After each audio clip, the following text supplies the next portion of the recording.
Hello ভাই,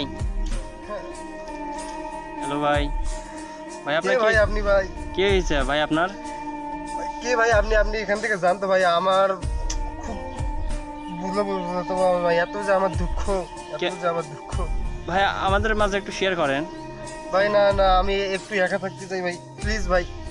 কেন ভাই, আপনার কি হয়েছে একটু বলেন ভাই। একটু ভাই কি করবো, দুঃখের কথা কি করবো রে ভাই। ভাই 26 তারিখে আমার ভাগ্য খুলে যাওয়ার কথা ছিল ভাই। হ্যাঁ হ্যাঁ, বুঝেন না ব্যাপারটা? হ্যাঁ জানি তো ভাই, যে হ্যামস্টার নামে একটা যে খেলা ছিল ভাই, বুঝেন না ব্যাপারটা? হ্যাঁ হ্যাঁ বুঝছি। সেই ওরই উপরে যে আমি যে দোকানপাটের থেকে কত টাকা যে আমি ধার নিয়েছি, আমি নিজেও বলতে পারবো না যে আমি বাড়ির থেকে টাকা নিয়েছি।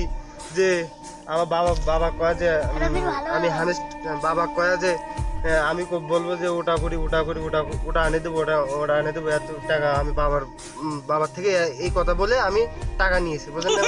হ্যাঁ হ্যাঁ, যে বাবাকে বলছিলাম যে আমি হলে একটা অ্যাপসে কাজ করি, সেই 25 তারিখে আমার ভাগ্য খুলে যাওয়ার কথা, সেখান থেকে আমি টাকা তুলে আপনাকে আমি দিয়ে দেবো, আমি বাবাকে বলছি, বুঝলেন না ব্যাপারটা? কি করবো, ভাগ্যের কথা। আমার অনেক স্বপ্ন ছিল, আমি বাড়ি করব, গাড়ি করব, যে আমি বিয়েও করব, যে আমার বাচ্চা হবে, যে কি করবো, ভাগ্যের কথা।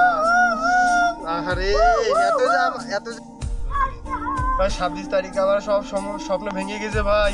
যে আমার ভাই যে বাসর করা ছিল ভাই, যে স্বপ্ন ভেঙে গেছে ভাই। এত যে স্বপ্ন দেখেছিলাম 26 তারিখে, সব স্বপ্ন আমি ভেঙে দিয়েছে ভাই। সে আমার বাবা হলো বাড়ি থেকে বাই করে দিয়েছে ভাই, আমার বাস তুলে দিয়েছে, আখেলা বাস তুলে দিয়েছে ভাই। আমি কি করবো, সে আমার একদম বুকটির লাগতেছে একবার ভাতি।